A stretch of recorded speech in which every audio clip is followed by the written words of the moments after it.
Out of the 40 volumes that are part of the collection Cultural Panorama, published in 1962 by Novaro in Mexico, whose author is Antonio Carneiro, I only have two. The number 15, Monkeys from Around the World, and this one, the number 14, Bears from Around the World. My mom bought that in 1994, I think, together with the other one. And well, I was in love with this. I also remember, as I told you in the other video, that I used this frame to my notebook cover sheets. And well, you know, for a little child who only knew about bears in general, it was such a discovery to know that an animal like this one, which is pronounced something like Hemisian, something like that, is the common ancestor of both dogs and bears. So this book is about the origin of the bear, how difficult it was for our ancestors to compete, to fight against this animal, and also the hunting of bears as a sport. And not only that, but also how bears were made to fight between them, against each other, and against other animals. I was really shocked to learn that even in the 19th century in Madrid, you know, that they used a brown bear or a grizzly to replace a matador. Well, some other superstitions, general characteristics, comparative study, okay, between two of the most famous bears in North America, the black bear and the grizzly or brown bear. You know, many differences about measurement, height, weight, etc. Probably the most famous or popular bear in the United States, the black bear, as well as the brown bear, the grizzly. So there is a family, courtesy of the American Museum of Natural History, I suppose in New York, a family of bears. Look at that. That picture, that illustration was very, very beautiful. I loved, you know, this one, okay, the little bear here. However, in the book, it said that romantic idea that we have of father, mother, and babies is definitely false, because the male and the female get together just during mating. Well, about the brown bear, you know, they can walk like humans, you know, and others like the bear of the sun. It's the literal translation, which lives in Malaysia, in the southeastern part of Asia.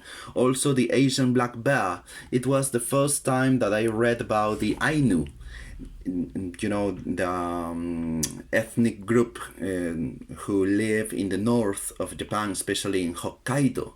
You know, how important this species of bear is in their myths, in their ceremonies. They kind of worship, you know, this type of dog.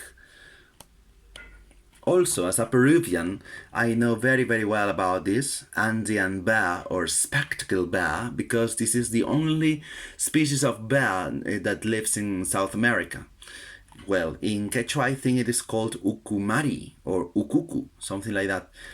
You know, that it lives in the Andes and also on the coast, especially in Lambayeque. There is a national reserve, I think.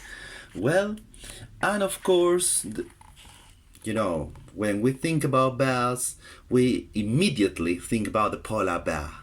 So there are so fascinating pictures like this one. A mom is about to feed her cub.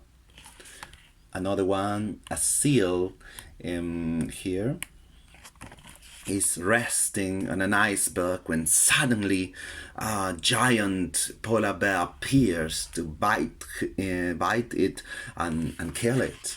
Also, probably a male bear attacking a beluga, type of white whale. I don't know its name in English. So there are so wonderful pictures like this one. You know, it's an adaptation, it says, of a painting by Nettlesands. You know, the cup is sleeping, you know, on an iceberg. There is a storm in the Arctic. However, he, or maybe she, knows that the mom is protecting, right? The mom is there, so there's nothing to fear. You know, male bears usually fight against each other, and sometimes one of them dies. I read many stories, some you know, in the, especially in the 19th century, I think it was very common for travelers and explorers to write their testimonies. For example, Arctic explorations about how polar bears were hunted, and also that maternal instinct. There was another kind of